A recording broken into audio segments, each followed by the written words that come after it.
In the event there was a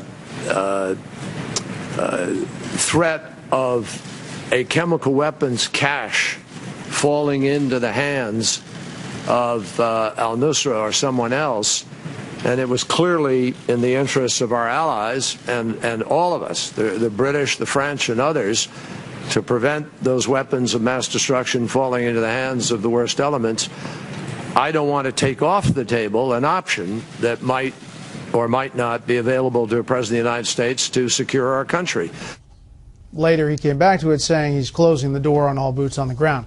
Let's bring in our panel. Jonah Goldberg, at-large editor of National Review Online. A.B. Stoddard, associate editor of The Hill, and syndicated columnist Charles Krauthammer. Charles, I guess that's the biggest question is people wonder if you go in with some limited strike, all of the uncertainty that surrounds that of other things that can happen. Well, I think that's one of the reasons to the resistance to the plan, because as outlined by the president, it has really no objective of any importance. They say this is a demonstration strike, a shot across the bow. A shot across the bow is a warning that if you don't stop, we're going to do something real. Obama is saying openly, this is going to be one shot and then we go home. So I think you've got to ask yourself, yes, but the other guys have a vote on when the war, the opposition between us stops. And what happens if Hezbollah responds by raining rockets on Israel or attacks a U.S. ship? What happens if Syria does, if Iran attacks American assets or attacks Israel? And the worry that a lot of people have is, given the bumbling, the hesitation, the zigzags of Obama's policy up until now, which is entirely incoherent, do you trust him to be the one who will respond adequately, wisely, if and when the response happens? Because once you sign on to this, no matter what's in the resolution, you've signed on to Obama conducting the operation and the follow-on, which could happen. The assumption is we do it, we go home, nothing happens. Could be true, but is unlikely to be true. I guess, A.B., the point of Secretary Kerry there is that if, let's say, these strikes go further than just degrading Assad and they actually lead to the crumbling of the regime, and those chemical weapons depots are left unguarded and al-Qaeda is all over that country, who's going to be in there to protect those chemical weapons? Well, the problem is There's that both probably sides very think, few choices on the multiple choice. both sides think that this is just not going to work. So whether you don't want to do anything or you want to do more than this, both sides are sort of a bipartisan hawk-dove agreement that this is not going to work. So there, you know, if you're in the camp of Senator McCain and some others, you think, well, we don't want him to be hemmed in war. You don't tell a commander-in-chief, your tailored plan is great, just go do that, it'll be 36 hours and then get out, because of the unintended consequences, the unknowns.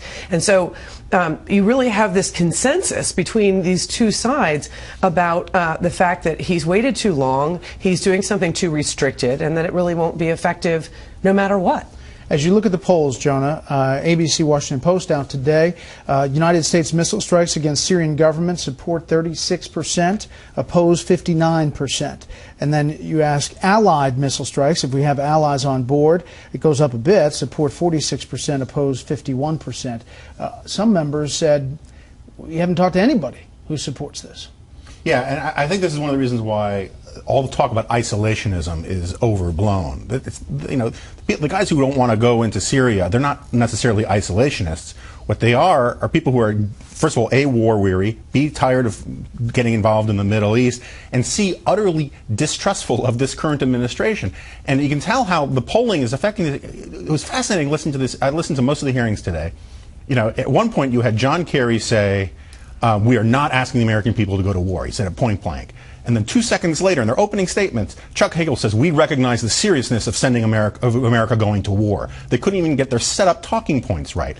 Later on, John Kerry says, this is not a war in the classic sense, like it's sort of like the new Coke of wars or something, or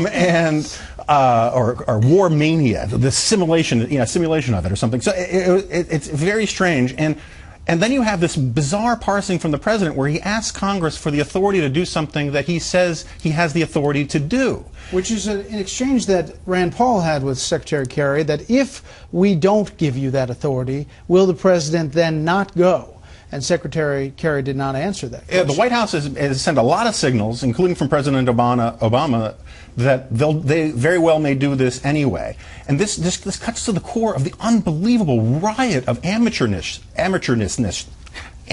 whatever, whatever adjective applies to the word amateur, to this whole situation where you have the President of the United States basically asking Congress to approve something. And he asked Congress as a last resort. After he couldn't get the UN, after he couldn't even get the Arab League or the British to help him out, he then says, well, maybe I'll go get a Congress for political cover.